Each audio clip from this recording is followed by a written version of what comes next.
உங்கள் அன்பிற்குரிய காளிராஜா தங்கமன், உங்கள் அனைவருக்கும் எனது முதற்கண் வணக்கங்களும் வாழ்த்துக்களும்.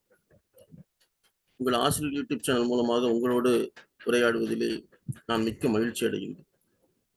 ஆசிரியர் யூடியூப் சேனல் பல மாதங்களாக ஆசிரியருடைய பிரச்சனைகளுக்காக குரல் கொடுத்த வண்ணம் இருக்கிறது. இன்றும் நாம் ஆசிரியருடைய குரலாக ஆசிரியருடைய பிரச்சனைகளை பற்றி பேச இருக்கின்றோம். குறிப்பாக தமிழ்நாடு அரசும் மத்திய அரசும் ஆசிரியர்களுடைய நியமனம் செய்யும் போது அவர்கள் தற்காலிக ஆசிரியர்களாக நியமிக்கிறார்கள். அவர்கள் அப்படி செய்வது சரியா, அது சட்டத்தின்படி சரியா என்பதை தான் நான் இன்று பார்க்கின்றோம். நாம் நமது அரசாங்கம் என்பது, நமது நாடு என்பது நம்முடைய அரசியல் அமைப்பின் கீழ் தான் இயங்குகிறது.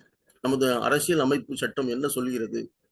இந்த வேலை வாய்ப்பு, இந்த வேலைக்கான உரிமைகளை அவர்கள் கொடுப்பது என்பதையெல்லாம் நாம் பார்க்கும்போது அரசியல் அமைப்பினுடைய 38வது ஆர்டிகிள் என்ன சொல்லுகிறது? State to secure social order for promotion of welfare of the people அப்படிங்கிற ஒரு தலைப்பிலே ஒரு 2 பாயிண்ட் அவர்கள் சொல்லுகிறார். First point, the state shall strive to promote the welfare of the people by securing and protecting as effectively as it may a social order in which justice, social, economic and political shall inform all the institutions of the national life. முதல் point, அது எல்லா இன்ஸ்டிடியூஷனும், அது தனியார் பள்ளியானாலும் அது அவர்கள் ஒரு ஜனநாயக முறையிலே இயங்க வேண்டும் என்பதாகத்தான் அங்கே அவர்கள் சொல்கிறார்கள். 2வது பாயிண்ட் என்ன சொல்கிறார்கள் என்றால், the state shall in particular strive to minimize the inequalities in income and endeavor to eliminate inequalities in status, facilities and opportunities, not only amongst individuals but also amongst groups of people deciding in different areas are engaged in different occasions. அவர்கள் என்ன சொல்கிறார்கள் என்றால், inequalities in income must be minimized என்று சொல்கிறார்கள்.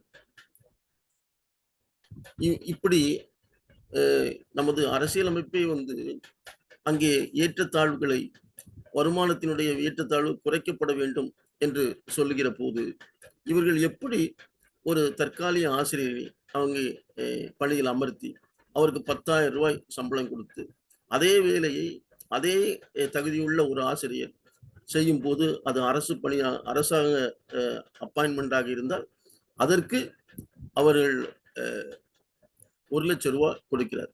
இப்படி 10ல் 1 மடங்கு அவர்கள் சம்பளம் கொடுக்கக்கூடிய ஒரு செயலை, ஒரு இன்இக்வாலிட்டி இன் இன்கம் அப்படிங்கிற ஒரு விஷயத்தை அவர்கள் அங்கே நிறைவேற்றுகிறார்கள். இது இந்த அரசியல் அமைப்பிற்கு எதிரான ஒரு செயலை நமது மத்திய மாநில அரசுகள் செய்கிறது. அதை அடுத்து certain principle of policy to be followed by the state, 39வது ஆர்டிகிள் என்ன சொல்கிறது என்றால், the state shall in particular direct its policy towards securing, first point, that the citizen men and women equally have the right to an adequate means of livelihood என்று ஒரு பாயிண்டை சொல்லுகிறது. எல்லாருக்கும் இங்கே ஒரு சம்பாதிக்கக்கூடிய அல்லது வருமானம் வரக்கூடிய ஒரு முறை இங்கு இருக்க வேண்டும், அவர்களுக்கு அந்த உரிமை இருக்கிறது. அது இருக்கிறதா என்றால் அது இங்கு இல்லை. நிறைய பேர்களுக்கு வேலை இல்லாத ஒரு சூழ்நிலை இருக்கு. அதுக்கு இந்த அரசாங்கம் கவனிப்பதாக கூட தெரியவில்லை. 2வது என்ன சொல்கிறார்கள் என்றால், that the ownership and control of interest,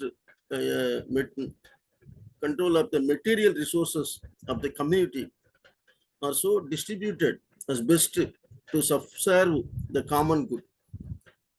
அங்கே இந்த வளங்கள் எல்லாம் அங்கே பகிர்ந்தளிக்கப்பட்டு அங்கே ஏற்றத்தாழ்வுகள் குறைய வேண்டும் என்பதுதான் அவர்கள் அங்கே சொல்கிறார்.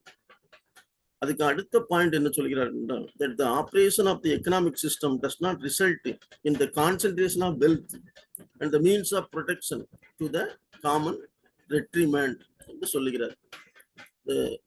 வளங்கள் எல்லாம் ஒருவர்களிடையுமே குவியக்கூடாது. ஆனால் இப்போது நாம் என்ன செய்கிறோம்? அம்பானிகளையும் அதானிகளையும் சன் டிவிகளையும் தான் உருவாக்கி கொண்டிருக்கிறோம். அவர்கள் எல்லாம் கோடிக்கணக்கான பணங்கள்.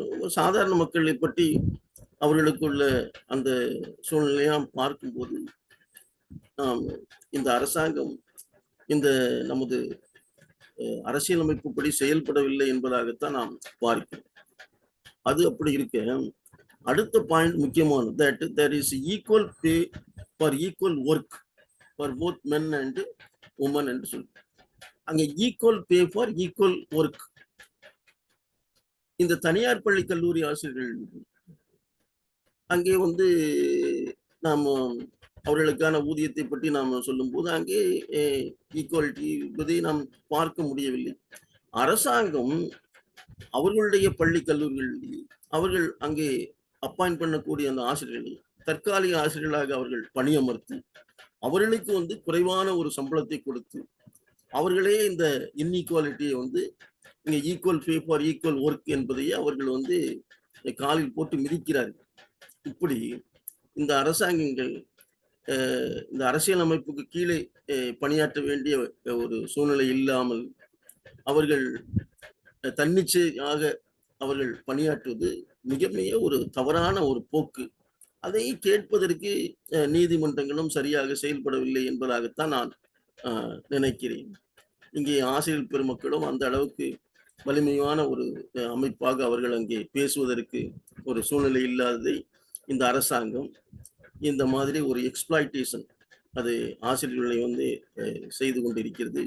இதை நாம் வன்மையாக நாம் கண்டிக்க வேண்டிய ஒரு விஷயம்.